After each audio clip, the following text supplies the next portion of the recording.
Bismillahirrahmanirrahim. Alhamdulillah. Wassalatu wassalamu ala asyrafil anbiya'i wal mursalin. Subhanallah. La ilaha illallah.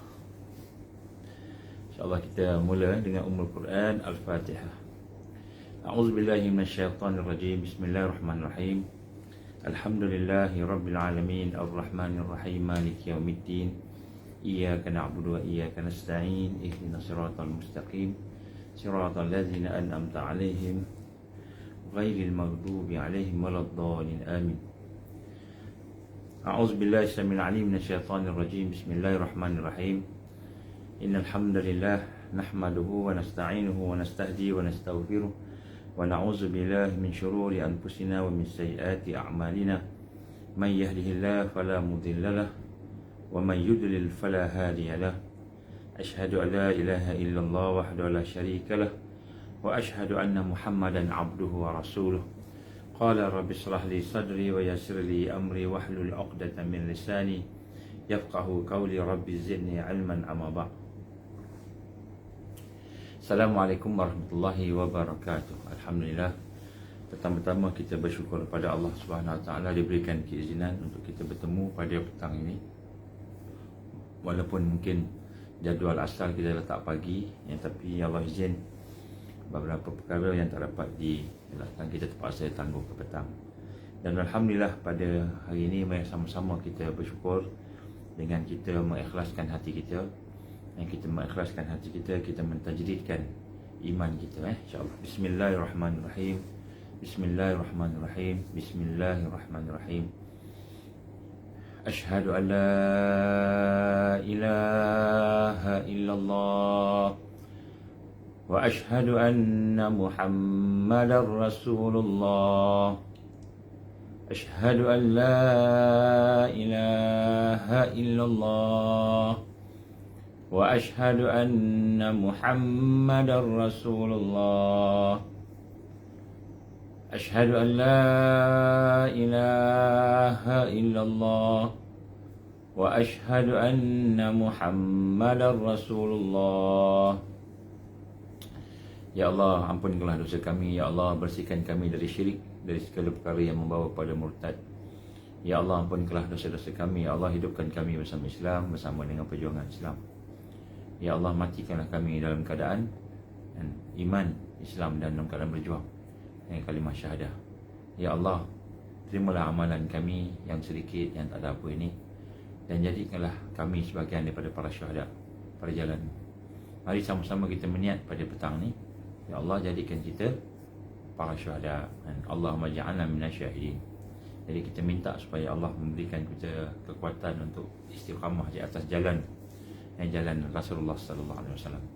Allahumma salli ala sayyidina Muhammad wa ala ali sayyidina Muhammad kama shallaita ala sayyidina Ibrahim wa ala ali sayyidina Ibrahim wa barik ala sayyidina Muhammad wa ala ali sayyidina Muhammad kama barakta ala sayyidina Ibrahim wa ala ali sayyidina Ibrahim fil alamin innaka Hamidum Majid. Dan kita berselawat dan salam kepada Rasulullah sallallahu alaihi wasallam dalam keadaan kita merasakan dalam hati kita satu perasaan sayang pada Rasulullah sallallahu alaihi wasallam. Kalau kita tak sayang Nabi, maka macam mana kita nak mengamalkan sunnah? Kita nak rasa sayang. Macam mana nak rasa sayang pada Nabi sallallahu alaihi wasallam? Nabi lah manusia yang telah membawa hidayah dan asbab hidayah, asbab taufik Allah kepada kita. Jadi kita nak kena rasa sayang pada dia kerana taufik hidayah Allah ini lebih besar daripada apa nikmat yang ada. Dan Rasul sallallahu alaihi wasallam telah banyak berkorban pada kita untuk kita dapat Islam ni, insya-Allah. Jadi kalau kita sayang ke mak ayah kita nak sayang Nabi lebih lagi. Kalau kita sayang pada anak-anak kita, nak sayang Nabi lebih lagi. Kalau kita sayang pada suami kita, isteri kita, nak sayang kepada Nabi lebih lagi. Jadi kita nak kena rasa macam itulah. Kita rasa macam itu, maknanya apa yang Nabi sebut, apa yang Nabi bawa, kita nak ikut dia. Nak ikut dia, insya-Allah. Alhamdulillah, pertama-tama kita bersama-sama bersyukur. Dan saya ingin mengajak tuan-tuan dan puan-puan, mari sama-sama kita minta ke Allah. Ya Allah, janganlah jadikan kelemahan kami, keaiban kami, dosa kami, janganlah jadikan kehinaan yang ada pada kami, janganlah jadikan kejahilan kami, kemalasan kami, segala perkara yang Engkau tak suka yang ada pada kami. Ya Allah, janganlah jadikan sebagai penghalang taufikmu, hidayahmu, dan penghalang rahmatmu, barakahmu, penghalang maunah dan karamahmu. Ya Allah bantulah kami, Ya Allah bantulah kami. Pada semalam kita bincang tentang hakikat bagaimana hidup bersama al-haq, hidup bersama kebenaran, iaitu hidup bersama kebenaran ini bukanlah suatu yang mudah, kerana salah satu perkaranya ialah suasana yang menguasai dunia pada hari ini, di zaman, di era mulkan Jabbariyah ini, di era di mana negara Islam habis jatuh, Osmaniyah jatuh yang terakhir, iaitu keadaan kita kata dosa, keadaan mungkar menguasai. Dan kalau dalam dunia ni Islam jadi dagang ganjil asing. Kalau orang tu nak beli kereta tanpa pinjaman, dia jadi gharib asing. Asing. Saya pernah sekali tu nak beli kereta kan, dekat bank, dia nak bayar bank tu. Jadi kita kata saya nak beli cash saja. Wah, gharib asing. Kenapa pergi beli kereta bayar cash? Kenapa bayar cash? Bukan kaya tapi pinjam juga kawan-kawan tanpa interest lah. Jadi dia kata sebab supaya kalau nak ambil insurans senang kalau ada bank punya pinjaman. Jadi saya kata tak apalah. Jadi nak beli, nak berniaga tanpa riba ni satu yang asing. Ni sistem kita. Nak belajar, nak education, sistem education tanpa sekularisme, asing. Satu yang ganjil.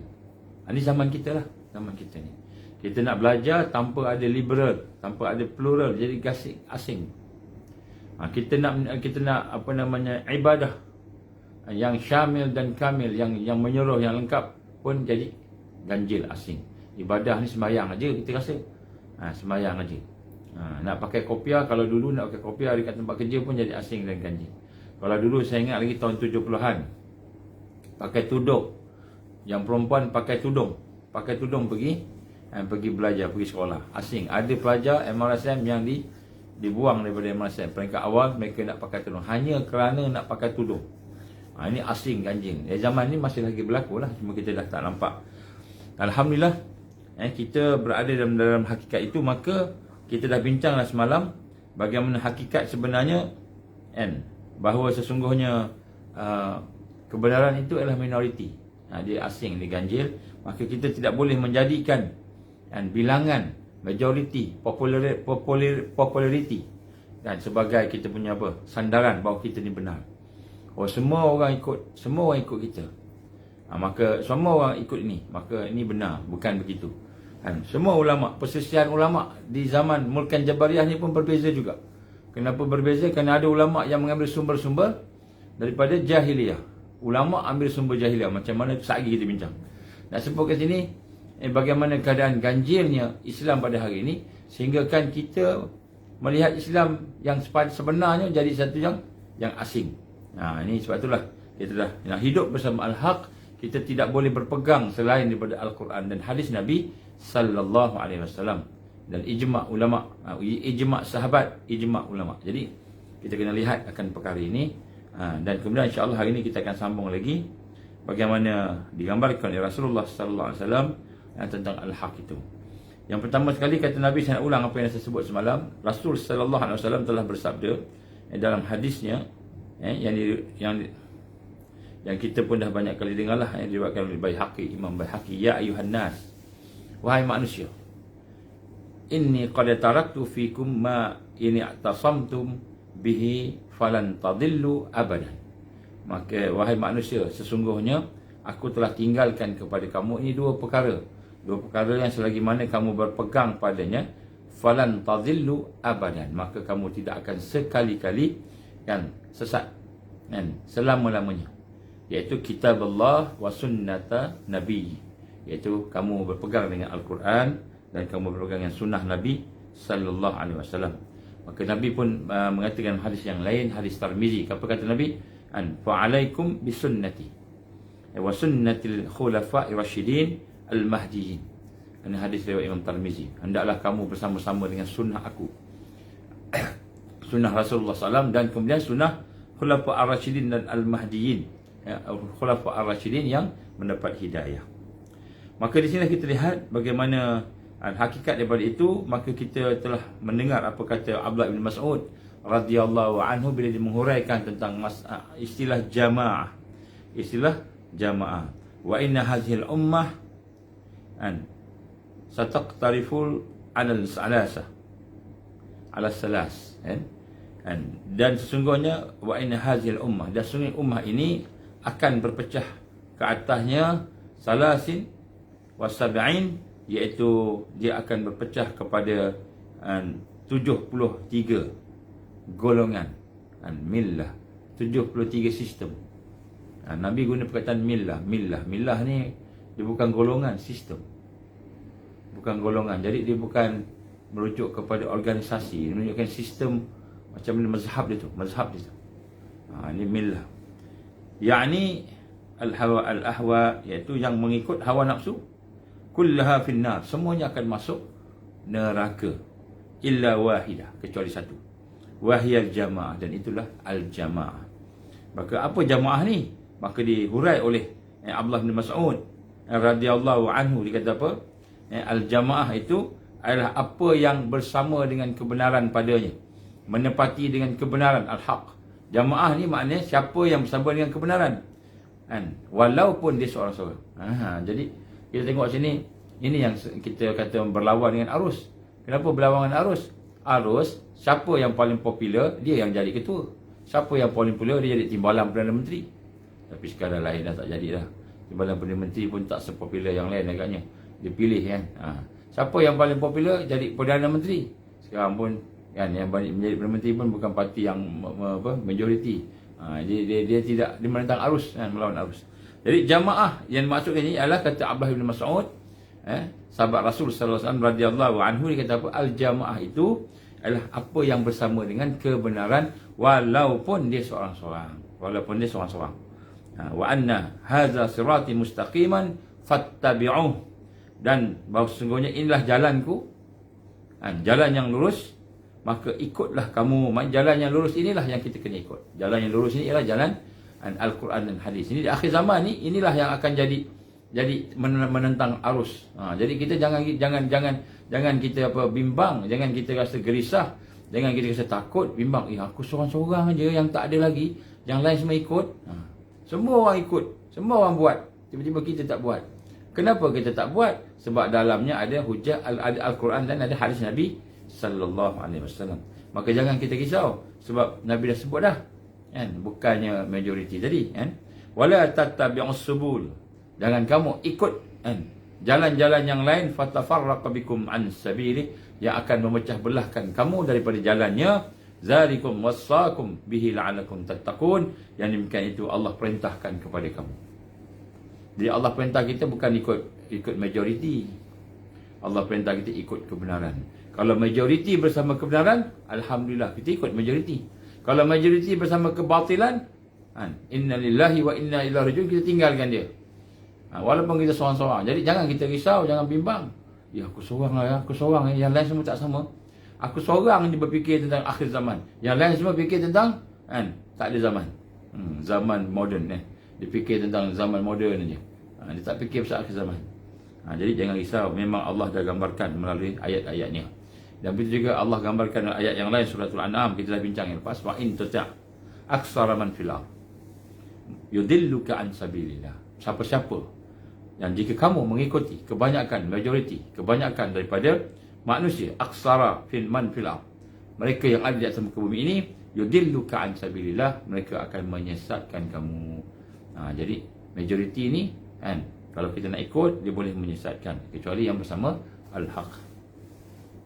Baik, jadi sini kita lihat apa yang kita sama bincang pada hari ini, sambungan daripada apa yang kita bincang semalam, iaitu bagaimana digambarkan oleh Allah SWT dan Rasul sallallahu alaihi wasallam berkenaan dengan keadaan di akhir zaman. Memang kita akan berseorangan. Memang kita akan minoriti, menjadi orang yang minoriti. Mungkin akan ada yang kena boykot, kena pulau.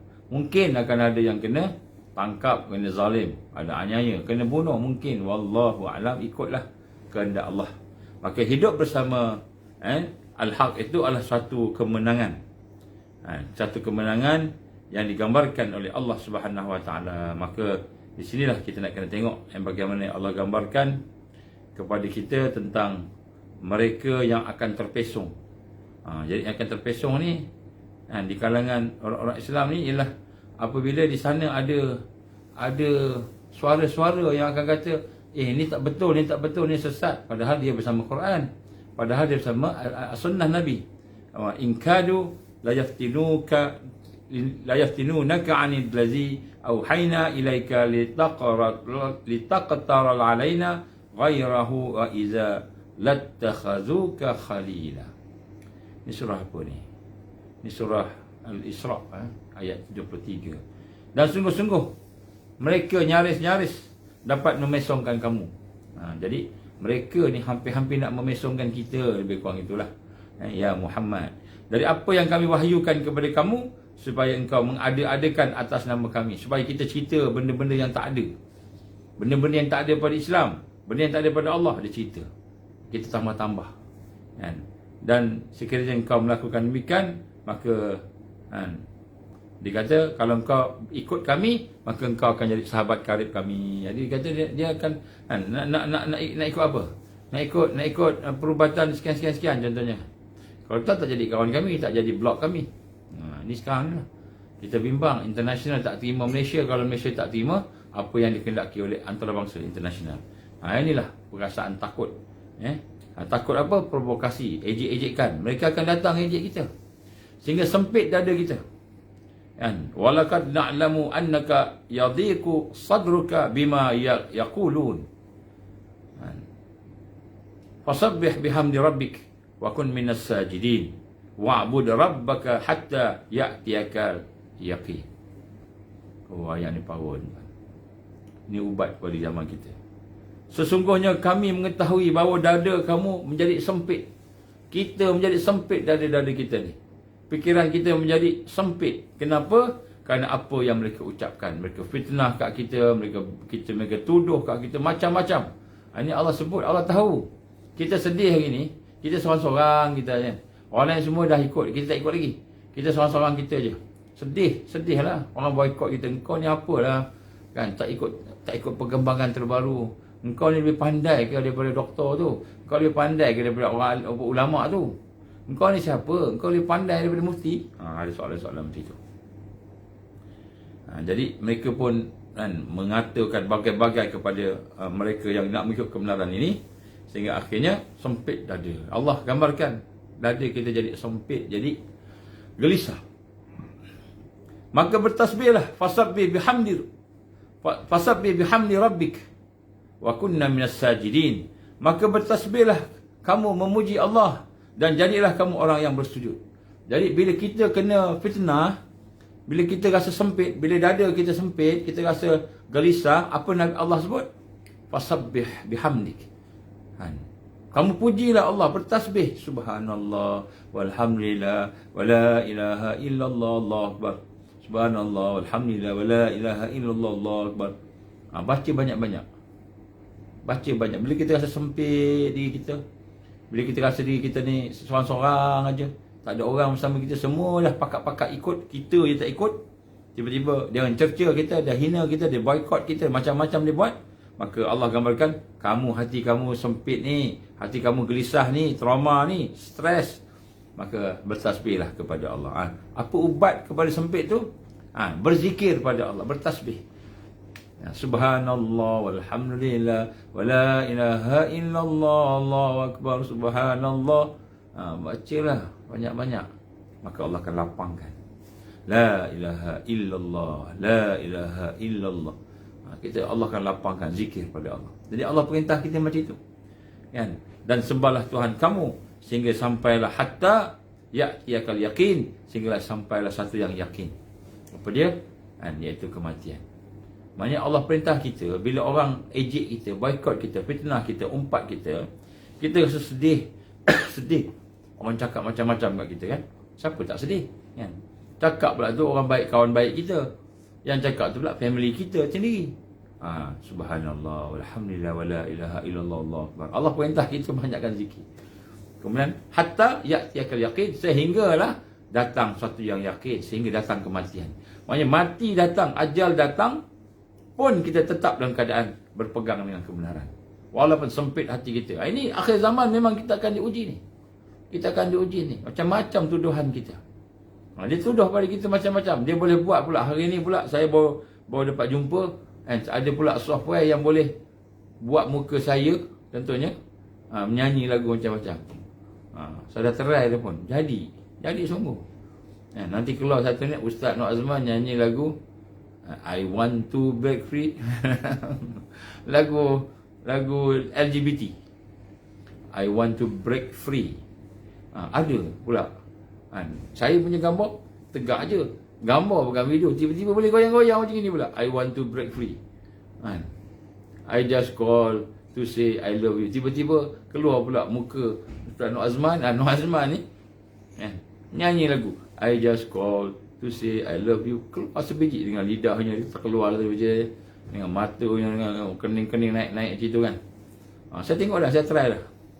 Dan boleh buat, dia boleh fitnah kita. Tiba-tiba keluar pula muka orang Islam tu berbuat curang dengan orang lain. Dia boleh buat, bukan gambar, bukan kalau dulu gambar dah ada video.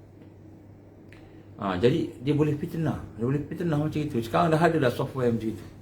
Cakap bahasa kita dengan kita punya suara kita, tapi cakapnya tu berlawanan dengan yang kita cakap selalunya. Ni semua fitnah.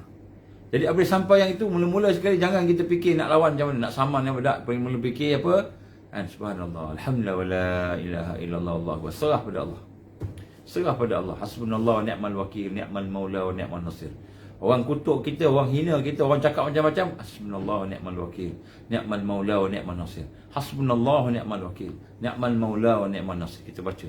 Hanya Allah, cukuplah Allah sebagai pemelihara aku. Cukuplah Allah sebagai pembantu aku, penolong aku. Cukuplah Allah sebagai memberi kemenangan kepada aku. Hasbunallah wa ni'mal wakil, ni'mal maula wa ni'mal nasir. Cukuplah Allah sebagai pemelihara aku. Cukuplah Allah sebagai yang membantu aku. Cukuplah Allah memberi kemenangan kepada aku. Hasbunallah wa ni'mal wakil. Orang buat macam-macam fitnah, kita tak boleh buat apa. Ini zaman sekarang lah ni. Kita dalam keadaan duduk macam itu. Baik. Jadi apakah al-haq itu? Al-haq ni apa? Ini kita nak penting nak kena faham hari ni. Al-haq itu bagi antaranya sebagian firman Allah dalam surah Luqman ayat 30. Zalika bi anna Allah huwal haq. Yang demikian itu bi anna Allah huwal haq. Sesungguhnya Allah SWT itu sahajalah, dialah al-haq. Al-haq ini Allah Subhanahu Wa Taala. Kebenaran ini Allah Subhanahu Wa Taala. Dan kemudian digambarkan oleh Allah wa anna ma yad'una min dunil batil. Dan segala apa yang mereka seru selain daripada Allah adalah batil, sesat. Adalah batil. Benda yang sesat. Wa anna Allah wa aliyyun kabir. Dan Allah lah yang maha tinggi, yang lagi maha agung, maha besar.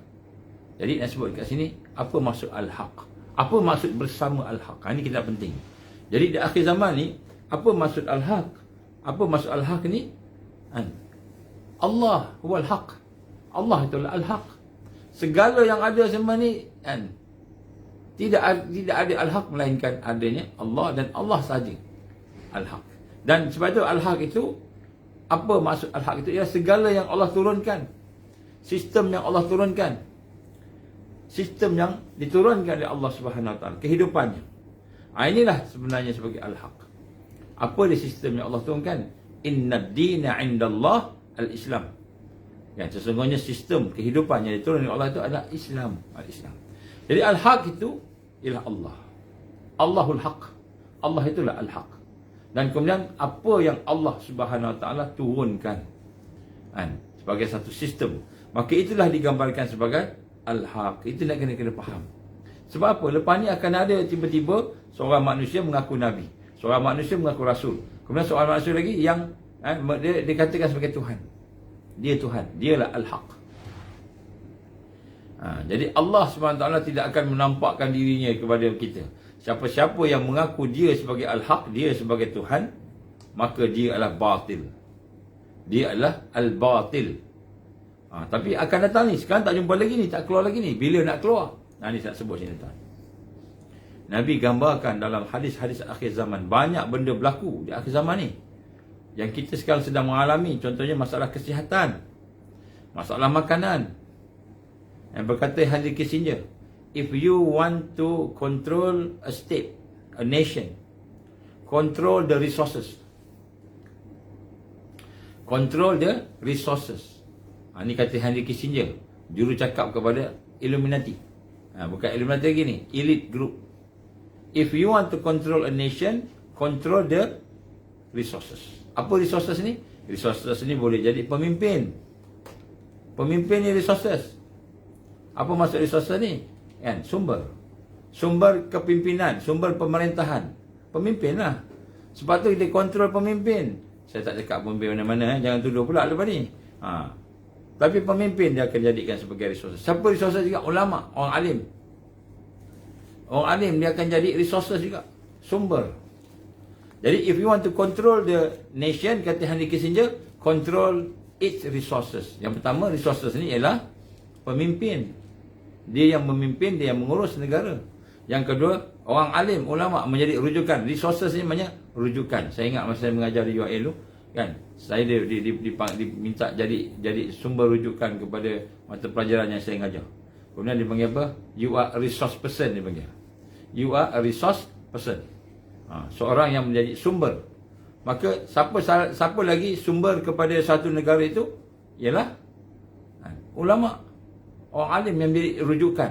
Sumber rujukan tu sumber dia resources. So dia kata apa? Yang pertama, ambil resources nak kontrol negara. Satu je, mestilah resources dia ialah sumber kepimpinan, sumber ilmu. Ilmu siapa sumber ilmu? Kalau Islamnya ulama. Kalau orang biasa ni sains, profesor, doktor pakar. Itu semua resources satu. Human resource dia panggil, kan? Sumber manusia, sumber ilmu. Kemudian sumber kekuasaan, tentera, kepala-kepalanya, polis, kepala-kepalanya. Dia nak kontrol lah tu. Dia nak kontrol. Jadi kita lihat kepala-kepalanya tu.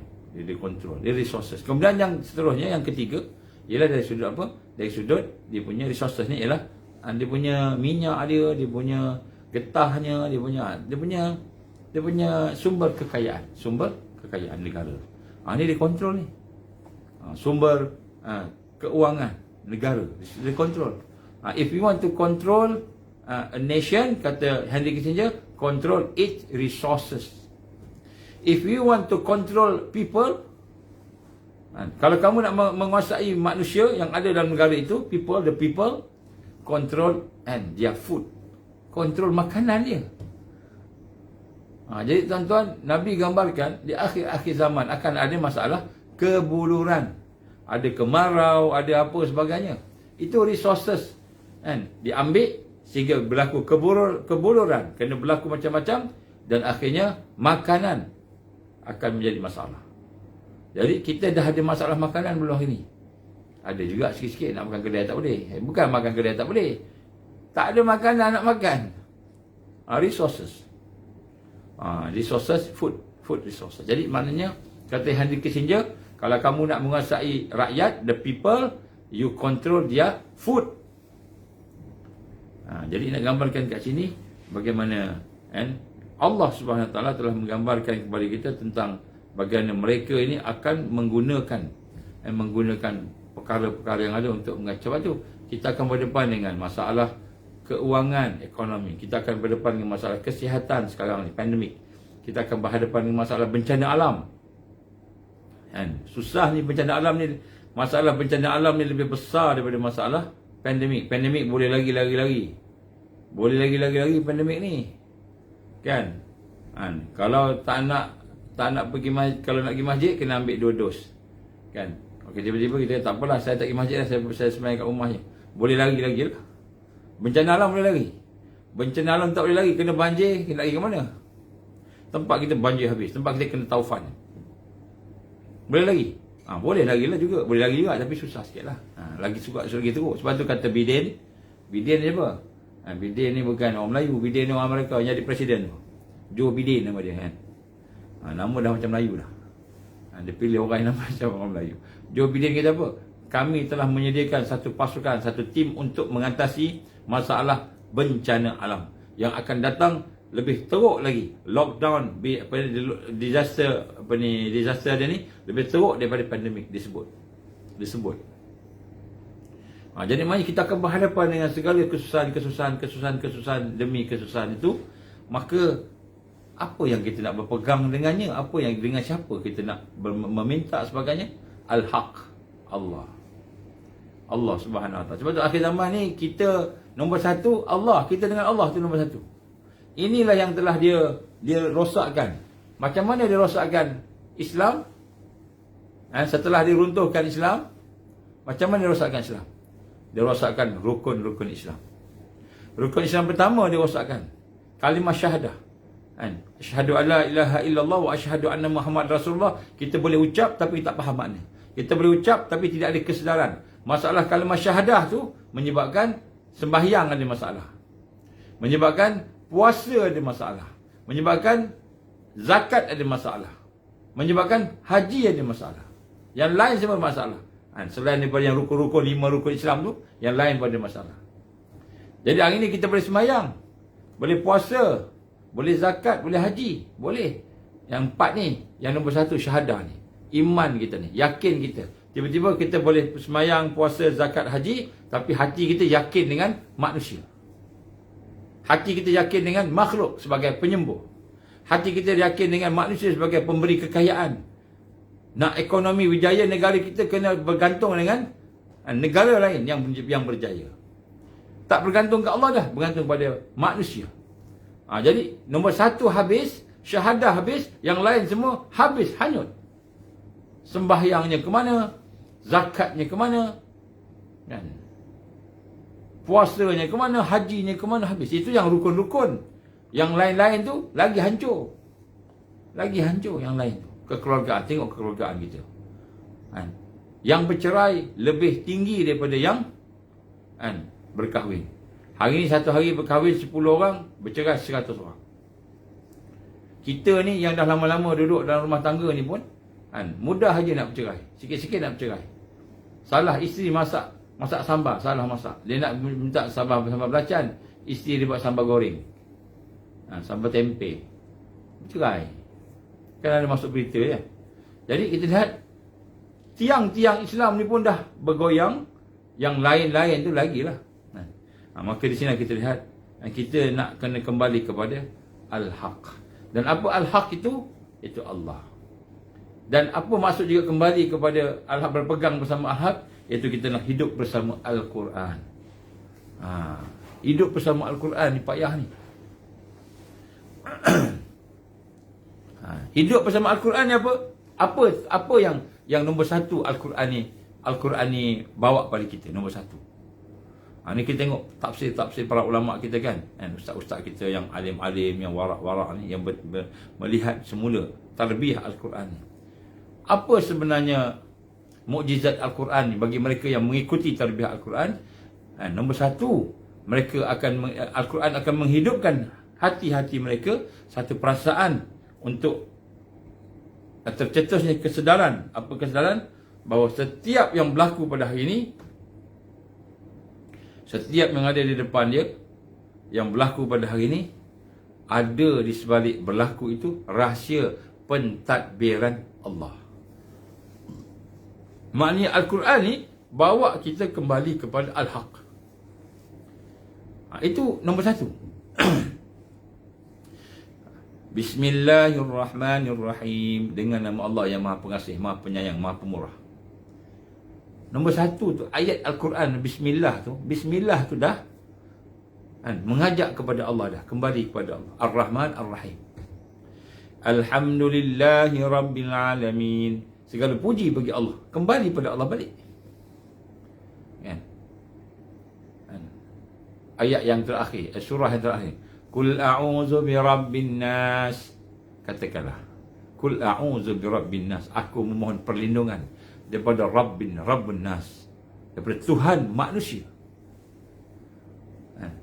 Jadi nampak tak? Daripada ayat pertama sampai ayat akhir, apa sebenarnya hakikat Al-Quran nak mengajar kita ni? Nombor 1, ni yang pertama, dia ada banyaklah beberapa, tapi nombor 1 yang penting ni, segala yang berlaku di atas muka bumi ni, sama ada yang kita nampak, kita perasan, tak nampak, tak perasan, semua tu ada rahsia pentadbiran Allah. Ada rahsia pentadbiran Allah, ada kepimpinan Allah di situ, ada kerajaan Allah di situ, ada pengurusan Allah di situ.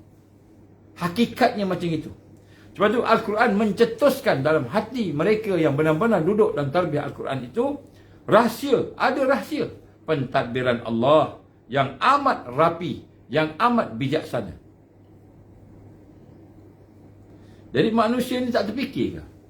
Apa yang berlaku pada hari ini semuanya berlaku biiznillah, dengan izin Allah. Tak terfikir ke? Kita makan sedap. Kita tak terfikir, tak terlintas. Yang kita makan tu daripada Allah. Kita minum, sedap minum. Wah, sedap air kelapa ni. Minum secawan habis, tak cukup, minta secawan lagi. Tak cukup, minta cawan lagi. Kenapa? Nak buang toksin dalam badan saya baru lepas suntik.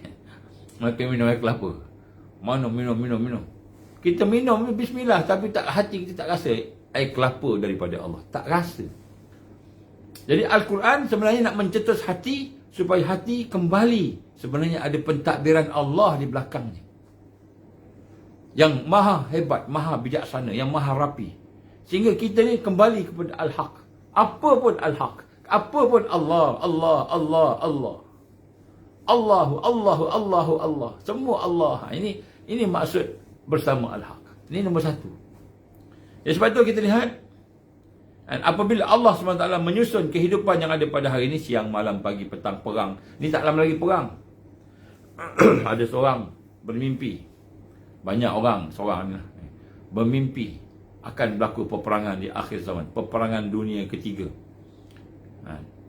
Maka digambarkan akan berlaku satu pertembungan, dan akan ada bom nuklear, dan akan ada bom nuklear dan peperangan di Sabah, kemudian peperangan di negara di Malaysia, di Semenanjung, akan berlaku bom-bom nuklear dan sebagainya, lengkap. Dekat sinilah saya mati, dia kata. Saya sempat tengok yang bagian tu je. Dekat sini saya mati. Oh, dia dah tahu dah kat mana dia mati. Okey. Boleh kita switch. Sini ada masalah ni, tapi alhamdulillah saya dah tukar yang barunya. Dia punya internet. Mati ni rahsia Allah. Bila kita mati, kat mana kita mati, sebab mati itu semua rahsia Allah. Tiba-tiba Allah bagi tahu kat kita, kamu akan mati sakit jantung 40 hari daripada sekarang. Kamu akan mati 100 hari. Ada Allah bagi. Contohlah Allah bagi. Boleh tak kita cerita pula kat kawan kita? Semalam aku mimpi lah. Allah Subhanahu Wa Taala beritahu aku akan mati 40 hari daripada sekarang. Dekat mana? Dekat depan rumah kau. Macam mana? Engkau lah yang bunuh aku. Macam itu pula. Tak timbul fitnah. Fitnah tak? Fitnah. Benda rahsia. Benda rahsia. Ada benda yang Allah bagi, kita kena simpan. Ada benda yang Allah bagi, kita boleh share dengan orang. Benda rahsia, kita share dengan orang. Benda rahsia, kita share dengan orang. Kelang kabut lawan tu. Nak perang. Bila nak perang? Hari ni, hari tu. Kita pakat lari semua. Lari ke mana? Naik gunung. Lari ke mana? Masuk ke hutan. Duduk di tempat yang jauh daripada bandar, contohnya kan. Orang panik. Maka jadilah orang tu pergi ke gunung, ke hutan tu sebab takut mati, takut perang. Bukan pergi ke gunung untuk berjuang, bukan. Maka jadi masuk di kelompok yang pertama, melarikan diri ke pendalaman. Bukan melarikan diri, menyelamatkan diri ke pendalaman. Tu hadis Nabi. Kan? Kenapa? Ada orang lah tukang cakap nak perang dah. Kita kena menyelamatkan diri kita. Tak menyelamatkan diri kita, habis kita. Nanya terlambat ni, tak sempat. Mana kita tahu mimpi itu betul? Kalau betul pun mimpi itu sebagai peringatan. Dia bukan sebagai dalil untuk kita bertindak. Apa beza mimpi dengan fakta ni? Kita tidak menafikan apabila iman seseorang itu bersih, apabila amal ibadah seseorang itu benar, dan apabila mujahadahnya itu istiqamah, maka Allah akan memberikan kepada orang beriman itu beberapa perkara, antaranya ilham, lintasan-lintasan yang baik. Allah akan beri kepadanya kasyaf, dibukakan sesuatu. Allah berikannya mimpi yang benar. Firasat mukmin, ini Allah akan bagi. Ini memang ada dalam hadis. Memang ada dalam kita kata huraian ulama kita. Hadis pun ada, huraian ulama pun ada. Bila seseorang tu ada 3 perkara. Ni tengok 3 perkara ni. Yang pertama, kurang-kurang imannya benar. Imannya bersih. Tauhid uluhiyah, rububiyah, asma' sifat, semua bersih. Kemudian ibadahnya bersih, sahih. Bukan bid'ah, bukan khurafat. Ibadahnya bersih. Yang ketiga, mujahadahnya. Dia nak islah diri dia. Sentiasa berterusan.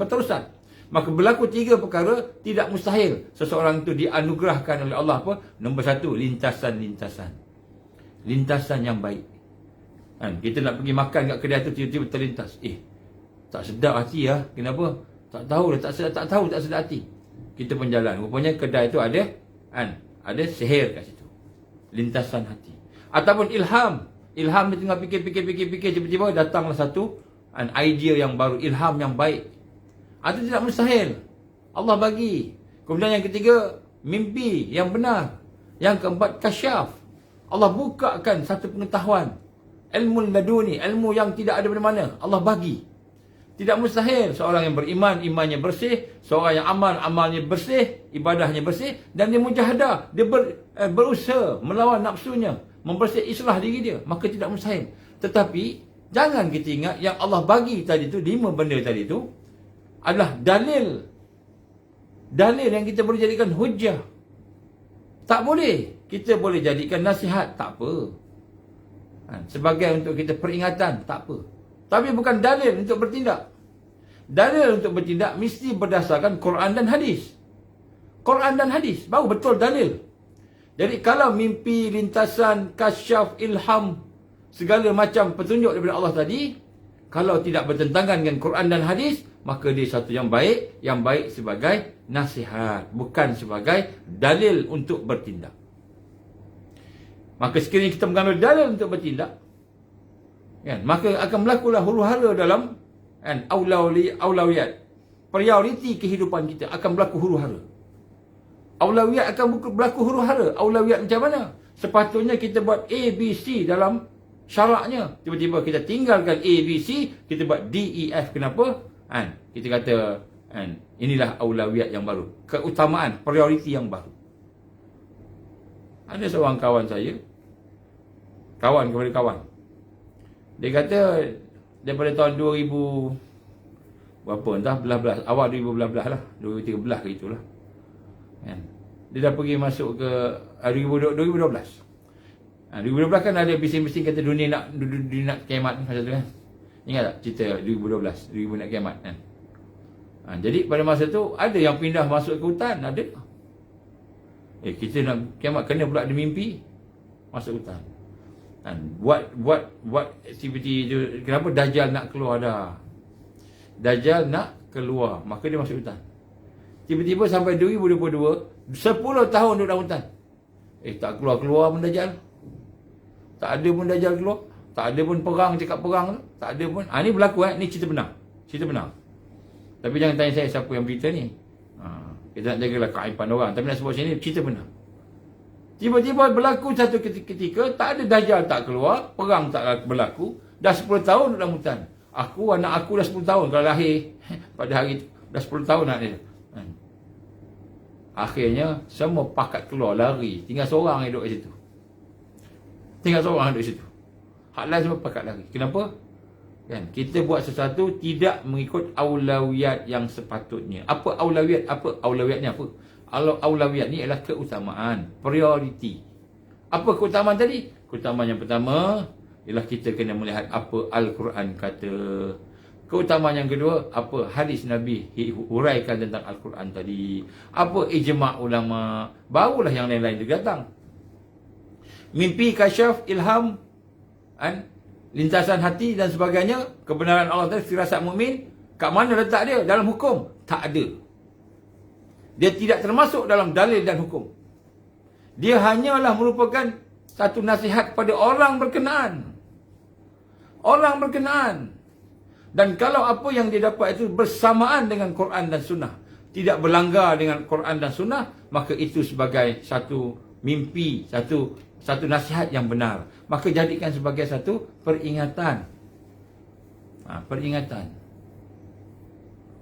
Jadi nak bertindak bukan ikut mimpi, bertindak ikut Al-Quran dan Sunnah. Apa Quran kata, apa Sunnah kata, apa hadis kata. Hadis kata apa? Apabila berlaku kiamat, berlakunya akhir zaman, akan pecah umat aku kepada 3 golongan. Yang pertama akan melarikan diri, menyelamatkan dirinya dan dia binasa. Yang kedua akan bersama dengan kekufuran, kekafiran dan dia binasa. Yang ketiga, mereka berjuang bersama dengan perjuangan Islam, bersama dengan perjuangan dakwah, tarbiyah, perjuangan menegakkan Islam dalam diri dia, dalam diri keluarga dia, masyarakat dia. Mereka inilah yang akan berjaya, yang sampai ajal mati syahid, yang hidupnya panjang, sisa-sisa yang baki akan diberikan kemenangan oleh Allah. Ini hadis Nabi. Ini prioriti aulawiyat fil amal. Aulawiyat fil amal, dalil mesti dari Quran. Yang kedua dari hadis. Ketiga daripada ijma'. Bukan dalil daripada mimpi. Mimpi tak boleh jadi dalil. Lintasan tak boleh jadi dalil. Dia boleh jadi penasihat kita. Sebab tu kata Rasulullah SAW, gambar kita, dalam hati kamu ada al-wa'iz. Dalam hati kamu ada al-wa'iz. Apa? Wa'iz ni apa? Pengingat. Dia akan mengingatkan kita. Kita nak buat jahat, tiba-tiba hati kita rasa tak sedap. Itu pengingat. Itu lintasan, dipanggil lintasan. Allah bagi lintasan pada kita. Hak ni al-haq. Dan sesuai pula dengan Quran dan Sunnah, maka kita ikutlah nasihat tu. Janganlah buat benda tu tak betul. Tapi kalau benda yang tak tahu, yang ghaib ni, kita jangan main-main. Boleh merosakkan akidah kita. Boleh merosakkan akidah kita. Jadi sebab tu kita nak sebut kat sini, kan, kita nak kena sama-sama melihat balik kepada awliya yang ada, supaya kita tidak terperangkap dengan permainan syaitan hari ini. Sebab tu saya gambar kepada tuan-tuan sekalian, bagaimana keadaan umat yang ada di akhir zaman ini, bagaimana perancangan Dajjal. Saya sebutkan sebelum ni. Dajjal keluar dengan 3 cara. Ini tak ada dalam hadis, ini tak ada dalam Quran, tak ada. Tapi ini disebut oleh orang-orang Luciferian yang menyembah iblis. Dia tulis buku. Betul tak betul? Kita bukannya nak jadikan ini dalil kita, tak. Kita jadikan sebagai, tengok sebagai satu peringatan, satu untuk kita jadi sebagai satu apa yang kita boleh fikirkan. Yang pertama, dia kata Dajjal akan keluar dalam bentuk mimpi. Dajjal akan keluar dalam bentuk mimpi. Ini disebut. Masa macam mana mimpi? Mimpi orang yang soleh, mimpi ni. Tiba-tiba mufti mimpi Dajjal nak keluar. Tapi Dajjal tak jadi Dajjal. Dajjal keluar dalam bentuk Imam Mahdi. Tiba-tiba ada orang kata, saya Imam Mahdi. Kan nampak hari ni, ramai orang mengaku Imam Mahdi. Ramai orang mengaku Imam Mahdi. Dan kenapa? Mimpi lah. Mimpi. Bila kita mimpi, tiba-tiba dapat keris lah, tiba-tiba dapat ni lah, dapat itulah, dapat ini. Maka dia kata ini Al-Mahdi, Al-Mahdi. Maka dia pun panggil dia punya jamaah, dia suruh bai'ah dekat dia. Adakah ini betul namanya? Wak Jono bin Wak Jambi. Nama Jawa. Orang Jawa, bukan orang Arab pun. Wak Jono cakap Arab tak tahu langsung. Keturunan Nabi ke? Ya, Nabi Adam dia kata. Keturunan Nabi Adam. Siapa kamu? Saya lah Al-Mahdi. Kenapa? Semalam saya mimpi Allah lantik saya jadi Mahdi. Buktinya apa? Tiba-tiba dia boleh terbang. Boleh terbang sungguh. Tiba-tiba dia boleh buat macam-macam. Tiba-tiba dia boleh bercakap macam ahli politik. Memang ajaib. Tapi sama tak dengan hadis? Tak sama. Wak Jono mana ada sama dengan Muhammad bin Abdullah? Tak ada. Nama dia seperti namaku. Keturunannya keturunan daripada keturunan aku, kan? Ali, Fatimah, Hasan, kan? Dan sebagainya. Tapi mimpi, dan mimpi orang percaya mimpi, semua tengok mimpi belaka sekarang. Dan mimpi ni syaitan boleh masuk dalam mimpi kita. Jadi satu, Dajjal akan keluar dengan mimpi. Dia akan keluar sebagai pemimpin, kan? Orang memimpin dia akan bagi takut. Sebab tu saya nak sebut kat sini. Apabila kita ada mimpi, mimpi itu berdatang dengan 3 sebab. Yang pertama daripada Allah, kebenaran. Yang kedua daripada syaitan. Yang ketiga daripada diri kita sendiri. Banyak baca kisah akhir zaman, akhirnya kita mimpi perang. Banyak baca tentang Al-Mahdi, kita mimpi jumpa Imam Mahdi. Itu diri kita sendiri. Macam mana kita tahu benar tak benar? Tengoklah Quran dan hadis. Baik. Jadi kita lihat, kalau daripada Allah, mimpi itu memberikan ketenangan pada kita. Bukan ketakutan, ketenangan. Minta maaf tuan-tuan dan puan sekalian, saya tak cakap siapa-siapa. Jangan tuduh siapa-siapa ni. Saya cuma cakap panduan saja. Jangan lepas cakap ini betul tak betul, bukan. Jangan, kita jangan tengok orang, tengok diri kita sendiri. Yang pertama, mimpi daripada Allah. Bila kita mimpi daripada Allah, akan lahir kekuatan dan ketenangan. Kita mimpi, tiba-tiba takut. Nak perang, takut. Kita mimpi, tiba-tiba kita rasa gelisah. Maka itu bukan daripada Allah. Kita mimpi perang. Kita mimpi pembunuhan. Tapi lahir, bangun-bangun, kita rasa tenang. Kenapa? Kita ada Allah bersama kita. Maka itu mimpi daripada Allah. Nak tunjukkan kita sesuatu yang perkara yang berlaku. Tapi kalau mimpi menakutkan kita, bimbang. Dia jadi benda yang menyesatkan kita bila kita ikut dia. Ini antara ciri-cirinya. Ada banyak lagi ciri-ciri mimpi, ada banyak. Tapi nak sebut antaranya begitu. Itu yang paling mudah sekali. Kalau kita mimpi, menyebabkan kita makin dekat dengan Allah. Dekat dengan Quran. Dekat dengan hadis. InsyaAllah mimpi daripada Allah. Tapi bila mimpi, kita buat tindakan berlawanan dengan apa yang dalam hadis. Hadis kata apa? Berjuang. Hadis bukan kata melarikan diri. Malah ada hadis Nabi. Saya akan baca kemudian nanti hadis tu. Apa dia? Umat Islam pecah 3. Salah satunya yang larikan diri daripada perjuangan. Maka orang ni Allah tak ampunkan selama-lamanya. Melarikan diri dari perjuangan, Allah tak ampunkan selama-lamanya. Nampak? Hadis tu. Nanti saya baca hadis tu kemudian sikit lah. Saya baca. InsyaAllah. InsyaAllah. Jadi sebut kat sini, maka kita kena bersama-sama dengan Al-Haq. Dan Al-Haq itu adalah merupakan satu yang Allah telah menurunkan Al-Quran. Dan Al-Quran itu akan mengajak kita bawa kepada Allah. Pentadbiran. Dan Allah yang mentadbir urus semua ni. Kita nak melihat sesuatu, nak melihat dengan kacamata iman, basirah. Dengan kacamata Al-Quran. Apa dia? Al-Quran mencetuskan dalam hati kita bahawa di sebalik semua yang berlaku ini, di belakang ada pentadbiran Allah.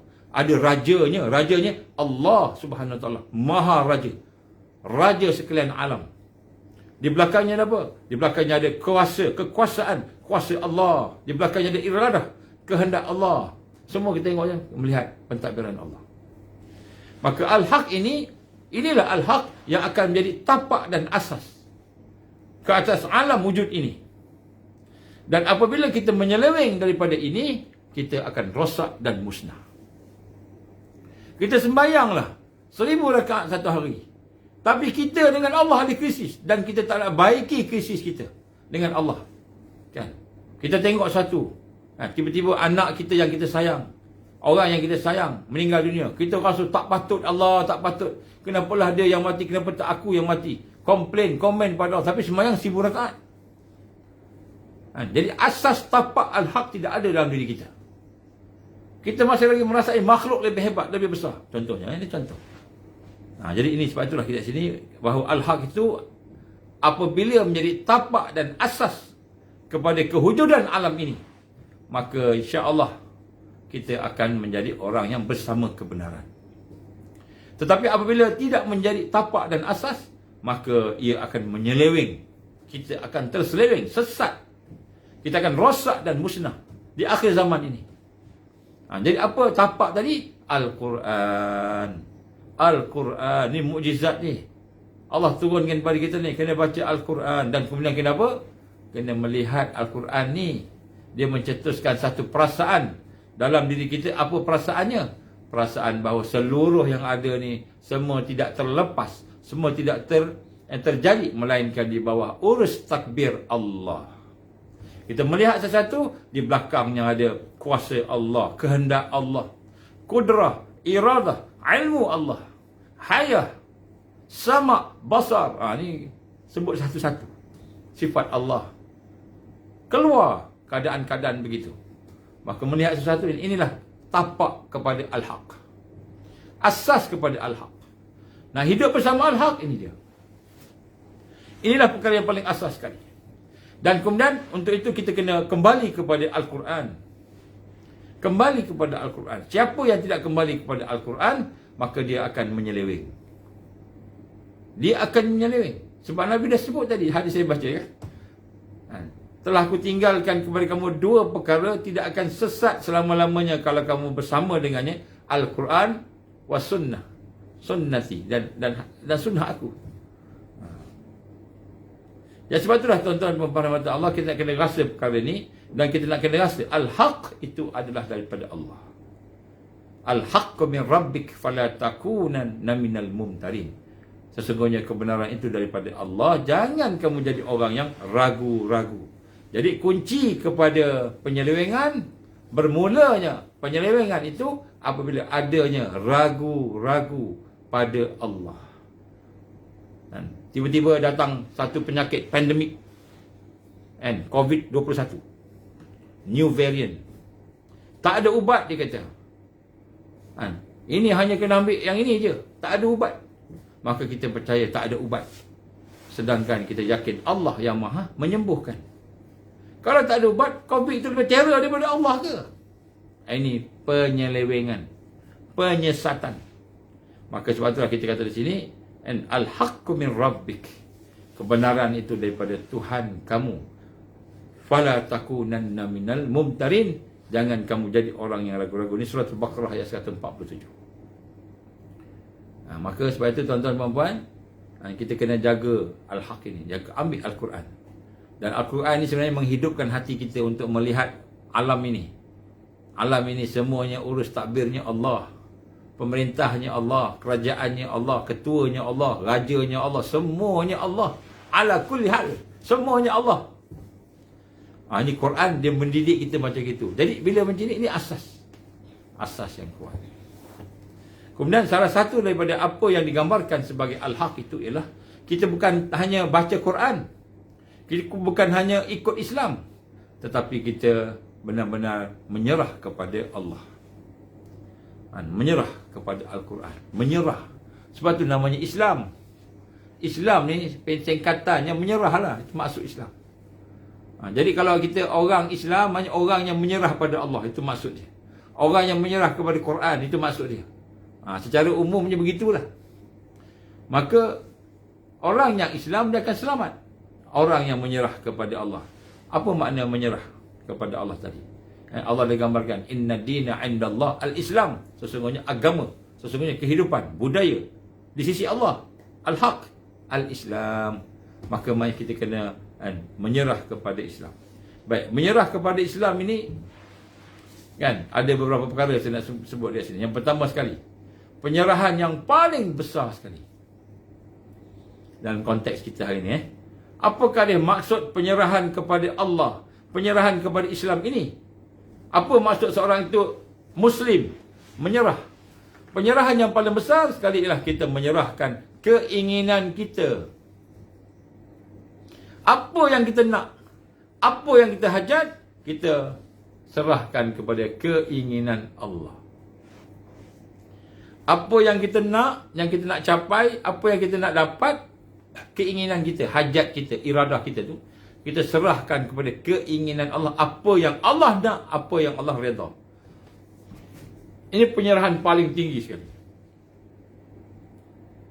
Seseorang itu alim, ilmunya besar, tinggi ilmu dia, belajar sampai 10 universiti. 10 universiti dia belajar, bukan satu universiti, 10 universiti. UKM, UM, UIA, USIM, UTP, UPNN, semualah. Semua universiti kat dalam Malaysia ni dia belajar belaka. Luar negara lagi, Azhar lagi, dia belajar semua. Semua belajar tentang Islam. Tapi yang dia nak dalam hati dia bukan apa yang Allah nak, apa yang Allah perintah. Keinginan hati tak sama dengan keinginan Allah. Maka dia belum menyerah kepada Allah. Belum menyerah kepada Allah lagi, walaupun sembahyang puasa. Hari ini kita cek dalam diri kita. Kita nak selamat akhir zaman? Nak selamat? Nak selamat. Nak bahagia? Nak bahagia. Maka apa maksud seorang Islam di akhir zaman? Ni zaman kita ni. Terutamanya lah. Zaman dulu pun sama juga. Iaitu apabila hajat kita, keinginan kita, pemikiran kita sama dengan apa yang Allah perintahkan. Apa yang Allah inginkan. Apa yang Allah redha. Maka jadilah seorang Muslim itu menyerahkan segala keinginan dia kepada keinginan Allah. Apa yang Allah perintah tadi. Maka jadilah tema dia nombor 1. Maksud Islam, waridwanu minallahi akbar. Zalikah wal fawzul azim. Keredaan Allah lah yang paling tinggi, paling besar. Zalikah wal fawzul azim. Yang demikian itu adalah kejayaan yang paling agung yang boleh dicapai oleh manusia. Jadi maksud menyerah ni, kita tengok apa kita nak, apa kita hajat, apa kita nak capai, maka mestilah sesuai dengan apa yang Allah perintah, Allah nak, Allah redha. Barulah itu maksud kita Muslim. Barulah itu menunjukkan kita seorang yang benar-benar menyerah diri kepada Allah Subhanahu Wa Taala. Nak apa? Contoh nak kahwin. Nak kahwin. Lama tak kahwin. Tak pernah kahwin. Ada orang dah kahwin, nak kahwin lagi. Contoh nak kahwin, macam mana nak kahwin? Nak kahwin dengan orang baik-baik, orang kaya-kaya. Kata Rasul sallallahu alaihi wasallam, kahwinlah, orang wanita dikahwini dengan sebab 4 perkara. Kayanya, keturunannya, cantiknya, kemudian agamanya. Maka kahwinlah dengan atas dasar agamanya. Tiba-tiba kita nak kahwin sebab cantik je. Cantik je, tak ada agama pun tak apa. Maka kahwinlah dengan seorang Kristian. Kristian cantik, putih, orang putih. Cantik, mata biru, mata hijau. Orang Melayu mata gelap, hitam. Kelabu-kelabu tak cantik, macam cantik anjing. tak nak kahwin orang Melayu. Contoh ni bab kahwin contoh ni. Kita utamakan cantik tadi. Guru agama belakang kira, tak ada pun tak apa, yang penting cantik. Sebab apa? Kata Rasul, dia ambil kata Rasul. Isteri yang solehah tu, isteri yang cantik pada pandangan suaminya. Ambil pula kata Rasul, sampai hati tak nak pula jadi sama tak kehendak dia dengan kehendak Allah? Tak sama. Allah suruh perintah pilih agama, dia pergi pilih cantik ikut nafsu. Boleh tak pilih cantik? Boleh. Pilihlah yang cantik, yang paling cantik di dunia, pilihlah. Tapi pastikan dia ada agama. Jangan sampai tak ada agama. Ini bab kahwin. Bab kawan sama juga. Kita berkawan dengan orang-orang yang meninggalkan solat. Dengan orang tak solat ni, kita kembali dekat lagi, rapat lagi. Rapat lagi. Pergi mana-mana bersama, semayang tak. Tapi nak berjaya di akhir zaman. Sedangkan Allah perintah, carilah orang yang soleh untuk menjadi kawan. Kita cari orang yang toleh, orang yang jahat. Kehendak kita tak samalah. Dengan kehendak Allah, dengan perintah Allah tak sama. Maka kita belum lagi menyerahkan keinginan kita. Jadi nombor 1 ni, maksud bersama Al-Haq ini ialah apabila kita memproses, mendidik supaya hajat kita, keinginan kita, kepentingan kita, keperluan kita itu sesuai dengan hajat, kehendak, redha Allah. Allah perintah kita begini, kita buat. Walaupun kita seberat, nak tutup aurat, berat tutup aurat. Kalau ikut fashion, tudung ni, tudung tu lah. Tudung Z, tudung M, tudung apa, tudung semacamnya tudung. Pakai cantik nombor 1. Muslimah mesti anggun, dia kata. Muslimah mesti cantik, dia kata. Maka pakai yang cantik dan anggun, tak kira. Tebal ke nipis ke tak kira. Pakai ni, nampak sanggul itu, jonjol ni. Macam ponggong unta. Bukan ponggong unta, macam bonggol unta. Kata Nabi, ini Nabi sebut. Bonjol. Ada 2 pula bonjol. Tung. Sama. Ada 2 bonggol dekat dalam unta tu. Contohlah. Jadi pakai tudung. Bukan nak menutup aurat perintah Allah. Pakai tudung sebab nak ikut trend. Jadi keinginan ni tak sama dengan keinginan yang diperintah oleh Allah. Allah perintah supaya pakai tudung tutup aurat. Kita pakai tudung sebab nak jadi smart, jadi cantik. Boleh tak jadi cantik? Boleh. Tapi kena perintah Allah dulu. Apa dia? Pakai tudung tu menutup aurat. Janganlah yang jarang-jarang. Nampak dalam. Tak mahu kalau dia pakai tudung. Nampak jarang-jarang. Ataupun yang dia tak pakai tudung lagi. Tak mahu. Ini kita cerita pasal keinginan kita mesti diserahkan di bawah keinginan Allah. Perintah Allah. Barulah kita Muslim. Di akhir zaman, itu hakikat nombor 1. Setelah kita mengetahui Al-Quran, kita kena menyerah kepada Al-Quran. Baru masuk Muslim. Ini baru kita nak selamat Taifah Mansurah ni. Barulah kita nak berjaya zahirina alal haq. Kita menang di atas kebenaran. Inilah dia yang saya sebut ni. Kau tak je cakap je. Pergi duduk di gunung, pergi duduk di mana-mana. Nak selamatkan diri agama, olok-oloknya. Semayang tak jaga. Semayang tak jaga, Quran tak jaga. Puasa tak puasa. Kenapa alasan dekat gunung susah nak puasa? Kenapa?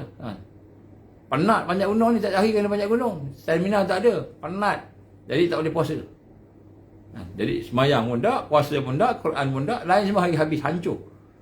Mana dia yang digambarkan sebagai kemenangan tadi? Bersama Al-Haq. Itu bukan bersama Al-Haq, itu bersama nafsu. Jadi yang pertama penyerahan kepada keinginan kita kepada keinginan Allah. Ni quote and quote lah. Saya cuba cerita ni. Yang kedua, penyerahan.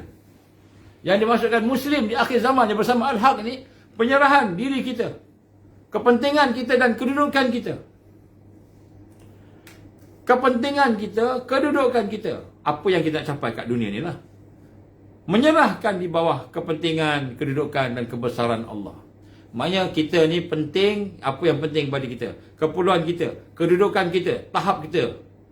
Duduk di bawah kebesaran Allah. Kita masih hamba Allah. Hebat macam mana kita pun, pandai macam mana kita pun, tinggi pangkat macam mana pun kita ada. Macam mana pun hebat keluarga kita, keturunan sultan, keturunan raja, keturunan menteri, keturunan Rasulullah sallallahu alaihi wasallam. Tak kiralah keturunan siapa pun kita, duduk di bawah kebesaran dan kedudukan Allah, menyerah kepada kebesaran Allah. Maknanya kedudukan ni, kalau saya ada pangkat, maka pangkat saya itu sesuai dengan kehendak Allah. Saya melaksanakan amanah, melaksanakan hak-hak yang sebagainya, tidak corruption dan sebagainya. Ini perkara yang penting. Ini perkara yang penting. Ini penyerahan. Baru kita menyerah. Tadi keinginan, tadi sekali apa yang kita ada kat kita ni. Hendaklah kita duduk di bawah kebesaran Allah, kedudukan Allah, kehebatan Allah. Kita merendah diri kita sebagai hamba Allah Subhanahu Wa Taala. Ini nombor 2. Nombor 3, kita nak bersama Al-Haq ini. Penyerahan kita, maksud Muslim tu, penyerahan kita, iaitu segala yang kita lakukan hanya untuk mati dalam agama yang Allah redha. Maknanya maksud penyerahan ni, inna salati wa nusuki wa mahyaya wa mamati lillahi rabbil alamin. Maksud menyerah ni, hidup aku ke apa yang ada pada aku tadi, tapi sekarang ni mati aku, mati pun aku nak serahkan pada Allah. Ya ayyuhallazina amanu taqullah. Ya ayyuhallazina amanu taqullah wal Ya ayyuhallazina amanu taqullah haqqa tuqatih. Betul kan? Wala tamutunna illa wa antum muslimun. Wahai orang beriman, bertakwalah kepada Allah haqqa tuqatih, bertakwa dengan sebenar-benar takwa. Wala tamutunna illa wa antum muslimun. Jangan kamu mati melainkan di dalam Islam sebagai orang yang menyerah, muslimun, orang yang menyerah tadi. Jadi maksud hidup bersama Al-Haq ialah mati kita itu bersama mati penyerahan yang saya sebut tadi. Penyerahan keinginan kita kepada keinginan Allah, kedudukan dan kepentingan kita di bawah kedudukan dan kebesaran Allah. Jadi maksudnya seluruh hidup kita ni, saya nak mati hanya dalam Islam. Itu maksudnya Al-Haq, bersama Al-Haq. Jadi kalau kita nak hidup aja bersama Islam, mati tak nak, maka kita pilih mati cara macam-macam. Ada orang hidupnya sembahyang, puasa, tapi bila time nak mati dia tak sembahyang pun. Kan? Time sakit tak sembahyang. Time sihat dia sembahyang. Time Allah bagi rezeki, dia boleh cakap alhamdulillah. Bila Allah bagi dia susah, dia jauh daripada Allah. Dia ambil budak yang lain. Dia takut. Takut kehilangan dunia. Orang yang mati untuk Islam, mati untuk Allah, mati kerana Allah. Itu dia menyerahkan seluruh hidup dia. Menyerahkan seluruh hidup dia kepada Allah. Ini yang kita nak. Inilah maksud hidup bersama Al-Haq di akhir zaman. Kalau kita ingat fikir nak masa senang aja boleh semayang, masa susah tak nak semayang, maka kita belum lagi. Jadi masa susahlah kita nak mengamalkan Islam. Masa susah. Masa susah. Ketika mana kita sabar itu penting? Sabar itu penting ketika kita dalam kesusahan. Kalau tengah senang boleh sabar. Apa nak sabar? Tak perlu lapar, boleh makan aja, nak sabar apa? Marah. Masa bila marah tu bagus. Marah tu bagus bila marah duduk di bawah iman. Seronok duduk di bawah iman. Semua sekali. Merajuk, ada orang merajuk. Merajuk dengan anak lah, anak tak balik kampung lama merajuk. Dia mahal PKP ni, Dia merajuk ke anak-anak. Merajuk dengan suami lah. Merajuk kenapa? Suami dia tak tahu dah buat apa, merajuk. Merajuk dengan isteri. Merajuk isteri pun ada juga. Kalau Piramli merajuk isteri, dia cakap lain. Kan? Kalau Piramli lah. Merajuk. Merajuk pun duduk bawah iman. Merajuk pun duduk bawah iman. Baru dia kata, mati kerana Allah. Nak mati ni maknanya, yang susah-susah ni, yang payah-payah, yang berjuang, yang kena sabar, yang kena tahan, yang kena mujahadah tadi, kerana Allah. Barulah mati dalam Islam. Barulah mati dalam Islam. Kalau yang senang-senang, baru kita masa senang, sembahyang, puasa. Masa susah, tak sembahyang, tak puasa, tak zakat. Masa miskin, tak sedekah. Kita nak bayar zakat dah tak mampu nak bayar zakat, memang tak layak. Kita sedekah pun tak. Orang miskin lah kena sedekah. Sebab sedekah tu barakah kan. Kita kata miskin ni bakhil. Aku ni miskin lagi. Padahal harta banyak tapi miskin. Dia kata miskin. Akhirnya nak sedekah. Aku ni orang miskin, tak boleh sedekah. Jadi tengah miskin lah kita kena sedekah. Masa bila marah itu menjadi berharga, marah itu menjadi berharga ketika dia duduk di bawah iman. Marah kerana Allah. Ketika mana kita susah tu berharga, susah ketika kita boleh bersama iman. Susah dengan penuh kesabaran, keredaan.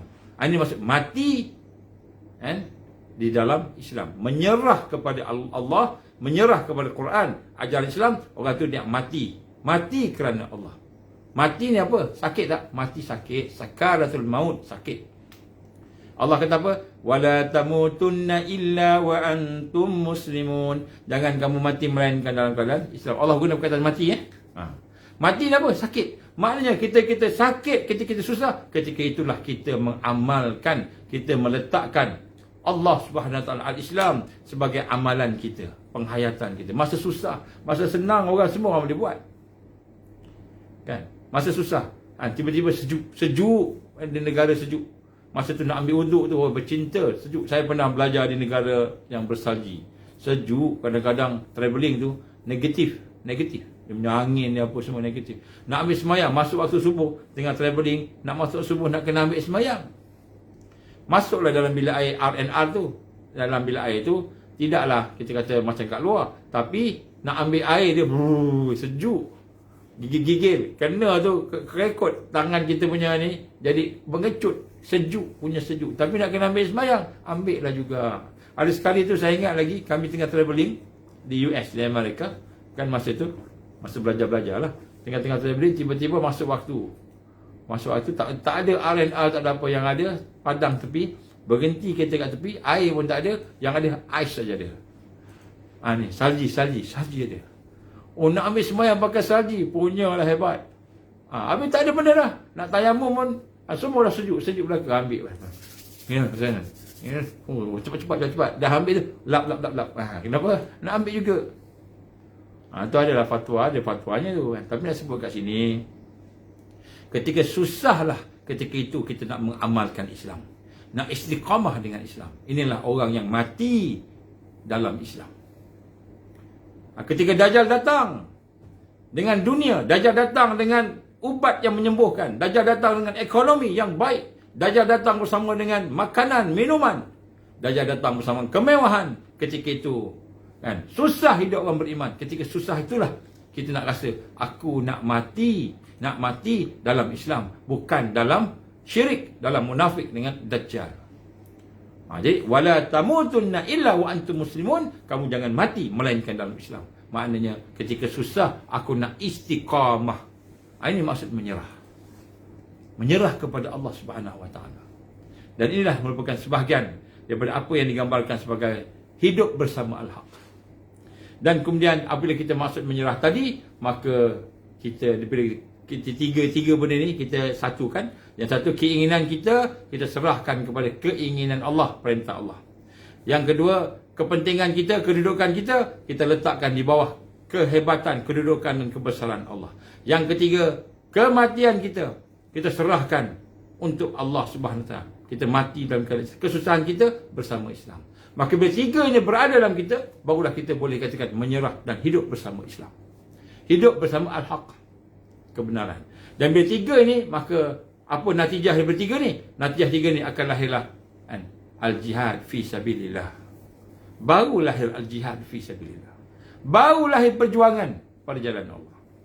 Bila kita boleh menyerahkan hati kita, hajat kita, keinginan kita, kepentingan kita, kedudukan kita, kematian kita hanya untuk Allah, hanya bersama dengan keinginan, hajat, redha Allah tadi, maka baru kita boleh berjuang perjalanan Allah. Bila berjuang perjalanan Allah, la tazalu ta'ifa min ummati zahirina 'alal haq. Baru kita boleh duduk sama-sama dengan taifah, kelompok yang akan bersama dengan kebenaran dan diberikan kemenangan oleh Allah. Ini maksud hidup bersama Al-Haq ni. Ini baru nombor 2, bahagian kedua. Sekarang berapa dah ni? Nak tak keempat dah.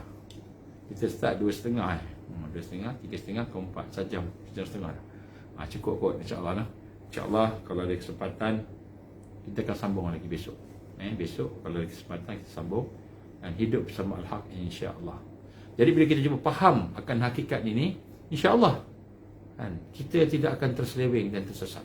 Sebab kita bersama dengan kebenaran Allah, itu Al-Quran bersama dengan hadis Nabi sallallahu alaihi wasallam. Barulah kita gembira, seronok, yang sakit pun seronok, penat pun seronok. Kenapa seronok? Kerana ada iman, ada kemanisan iman, halawatul iman. Penat tapi penat dalam iman, berbahagia, hati kita bahagia, seronok. Kita sakit dalam iman, bahagia hati kita. Barulah dikatakan sebagai Al-Haq. Kita hidup bersama Al-Haq. Wallahu a'lam. Saya minta maaf, hari ini saya banyak tegur benda-benda yang mungkin berlaku daripada masyarakat. Apa yang saya tegur tu kalau ada baik, ambillah sebagai satu panduan. Itu yang Al-Haq itu daripada Allah. Al-Haqqu min Rabbik fala takunanna minal mumtarin. Jangan kamu jadi orang yang ragu-ragu. Jangan jadi orang. Kalau benda tu baik daripada Allah, ambillah. Kalau tak baik, kelemahan saya sendiri. Kalau tak baik, kelemahan saya daripada Allah juga, tapi sebab kelemahan saya, maka jadikan sempadan. Tak apalah, saya minta maaf, mohon ampun pada Allah. Kalau kita manusia, banyak kelemahan, banyak keaiban, banyak kehinaan. Minta ampun pada Allah. Minta maaf pada tuan-tuan dan puan, insya-Allah. InsyaAllah kalau ada kesempatan kita sambung besok. Dan saya masih lagi di dalam musafir, dan mungkin besok pun masih lagi musafir. Jadi kita tengoklah macam mana. Timing tu berubah-ubah. Saya minta maaf sangat-sangat. Sebab orang musafir ni kadang ada, kadang tak ada. Dia punya tu kan, lainnya dan sebagainya. Jadi macam ni Alhamdulillah saya boleh buat petang. Pagi tadi tak boleh buat. Jadi insyaAllah besok kita target pagi lah. Pagi besok insyaAllah, kalau ada kesempatan. Malam ni tak boleh buat program sebab ada program lain. Jadi insyaAllah mudah-mudahan Allah ampunkan dosa kita. Allah berikan kekuatan kepada kita untuk istiqamah. Walaupun perlahan-lahan tak apa, istiqamah. Tuan-tuan jangan risau. Kita banyak dosa ke? Banyak dosa tak apa. Taubat ke Allah, menyesal. Habis susah nak tinggalkan dosa. Ustaz, susah nak tinggalkan dosa. Tak apa, tinggal satu-satu, sikit-sikit. Allah tahu kita mampu tak mampu. Kita tak mampu nak buat banyak-banyak, buat sikit-sikit. Allah tahu. Allah Maha mengetahui. Yang penting kita buat. Yang penting kita islah diri kita, baiki diri kita. Tak apa. Ada banyak dosa, ada sejuta dosa. Kita baru dapat 0.1 dosa. Dosa satu tu pun tak sampai habis, masih lagi ada. Tak apa, buat satu, sikit. Lama-lama insya-Allah Allah bagi kita kekuatan. Satu hari Allah jadikan hati kita benci dengan dosa kita. Tu nikmat tu, benci dengan dosa. Dulu cakap benda ni, paling best. Rupanya sekarang cakap paling benci, kenapa? Dosa. Allah dah campakkan, dah masukkan rasa benci dengan dosa. Itu nikmat tu, nikmat besar tu. Jadi beruntunglah tuan-tuan dan puan. Saya hajat doa tuan-tuan dan puan, insya-Allah mudah-mudahan kita sama-sama dapat istiqamah, ikhlas, istiqamah. Akhir dengan ahsanul khatimah. Apa di ahsanul khatimah ni? Kesudahan yang terbaik. Syahid fi sabilillah. Syahid fi sabilillah dengan ikhlas kepada Allah. Insya-Allah. Auzubillahi samil alim minasyaitonir rajim. Bismillahirrahmanirrahim. Alhamdulillahirabbil alamin wassalatu wassalamu ala asyrafil anbiya'i wal mursalin wa ala alihi wa sahbihi ajma'in. Allahumma innaka ta'lam anna hadhihi alqulub qad istamat ala mahabbatik wa taqat ala ta'atik wa tawahadat ala da'watik wa ta'ahadat ala nusrati syariatik واسق اللهم رابطتها ولمدها واهدها سبولها واملأها بنورك الذي لا يخبو واشرح صدورها بفيض الإيمان بك وجمل التواكل عليك وأهيها بمعرفتك وأمتها على شهادة في سبيلك يا الله إنك نعم المولى ونعم النصير. اللهم يا مقلب القلوب ثبت قلوبنا على دينك وعلى طاعتك وعلى جهاد في سبيلك. لا إله إلا أنت سبحانك إنا كنا من الظالمين. اللهم إنا نعوذ بك من عذاب جهنم. اللهم إنا نعوذ بك من عذاب القبر. اللهم إنا نعوذ بك من فتنة المحيا والممات. اللهم إنا نعوذ بك من فتنة المسيح الدجال. اللهم إنا نعوذ بك من أن نشرك بك شيئا نعلم ونستغفرك لما لا نعلم. ربنا لا تزغ قلوبنا بعد إذ هديتنا وهب لنا من لدنك رحمة إنك أنت الوهاب. ربنا أتمم لنا نورنا واغفر لنا إنك على كل شيء قدير. ربنا آتنا في الدنيا حسنة وفي الآخرة حسنة وقنا عذاب النار. وصلى الله على سيدنا محمد وعلى آله وصحبه وبارك وسلم. سبحان ربك رب العزة عما يصفون والسلام على المرسلين والحمد لله رب العالمين. سبحانك اللهم وبحمدك أشهد أن لا إله إلا أنت أستغفرك وأتوب إليك. بسم الله الرحمن الرحيم. والعصر إن الإنسان لفي خسر إلا الذين آمنوا وعملوا الصالحات وتواصوا بالحق وتواصوا بالصبر. Tuan-tuan, panjang-panjangkanlah kalau boleh. Ni dah channel ni dah apa ni? Dah private. Linkkan aja lah insya-Allah. Wabillahi taufiq wal hidayah. Assalamualaikum warahmatullahi wabarakatuh.